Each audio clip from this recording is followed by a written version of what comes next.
1,5 sotix maydonda tayyor hostel holatiga kelgan eski shahar hududidan hovlimiz sotuvga chiqyapti. Hozir palva qismida turibmiz. Birgalikda avvalni ko'ramiz. Xonalar bilan tanishtiraman.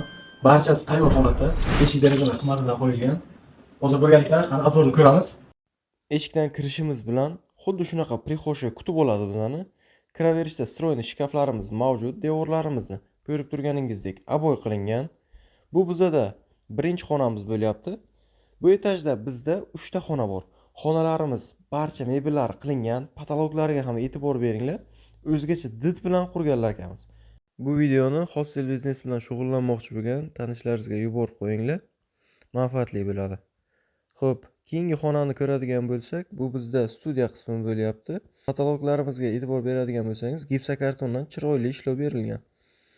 Bu yoqda ham televizor, Wi-Fi o'rnatish uchun joylarimiz tashlab ketilgan. Bu esa shu etajimizning oxirgi 3-xonasi, bu ham spalniy qismi bo'lyapti bizda. Devorlari aboy, derazalari jaluzi qilingan. Bu yoqda ham mebellari qilib qo'yilgan. Ko'rib turganingizdek. Bu bizda podval qismi bo'lyapti. Ayollarimizning sevimli joyi, kattagina kuxni qilingan. Naborlarimiz zakaznoy, usti marmardan qilingan. Barcha mebellari qoladi. Xo'p, oyoq toylari kafel qilingan. O'tirib choy ichadigan kattagina o'g'illarimiz mavjud.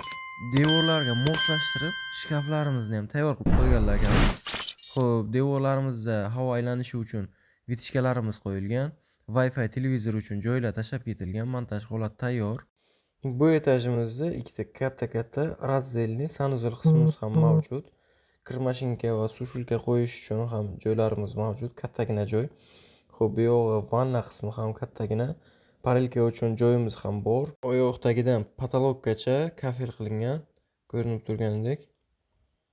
Issiq suv, sovuq suvdan ham umuman muammo bo'lmaydi dedilar. Xo'p, endi 3-etajga ko'tarilamiz.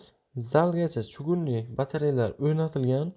Bu 3-etajimizda umumiy 2 ta xona va bitta sanuzel qismidan iborat ekan. Xo'p, zinadan ko'tarilishda o'ng qo'lda bitta spalniy qismimiz joylashgan. Ko'rib turganingizdek ajoyib dizaynda turibdi.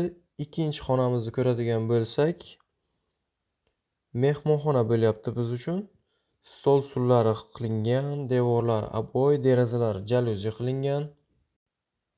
Konditsioner o'rnatilgan, qandillari ilingan, shiftga gipsokarton bilan chiroyli ishlov berilgan. Mehmonxonamiz uzunligi kamera olib beryaptimi yo'qmi bilmayman, lekin yig'ilib o'rtoqlar bilan futbol o'ynasa bo'lar ekan. Xonalarimizda e'tibor bergan bo'lsangiz, barcha jihozlar o'z o'rnida joylashtirilgan, bardak qilib tashalmagan. Bu yoqda bizni umumiy sanuzel xonamizni ko'rishingiz mumkin. Stiralni qo'yishga joylar tashkil qilib qo'yibdilar akamiz. Oyoqdagidan shiftgacha kafel qilingan. Endi biz 4-qavat mansard qismiga yo'l olamiz. Bu yerda issiq suv, sovuq suv, gaz, kanalizatsiya turbalari o'rnatib qo'yilgan. Proyektni davom ettirib tepasini yopib, yozgi kuxni va tapchan qilsangiz bo'ladi. Oyoqdagi 3 sloy bitum va 3 sloy rebroid qilingan. 10 sm sement to'kilgan ustidan. Xo'p, yana ustidan kafel qilib chiroyli holga keltirish imkoniyati ham bor. Videoni shu joygacha ko'rgan bo'lsangiz, yoqqan bo'lsa like bosib, podpiska tugmasini bosib qo'yib, qo'llab-quvvatlab yuboring. Bundan zo'r uylar barchamizga nasib qilsin. Manzil eski shahar Pajarniy deponi orqasida joylashgan. Narxiga to'xtaladigan bo'lsak, 250 ming dollar deyaptilar. Yana kelishiladigan joy bor. Bemalol pastdagi nomerlarga telefon qilib bog'lanib, baraka qilishlaringiz mumkin.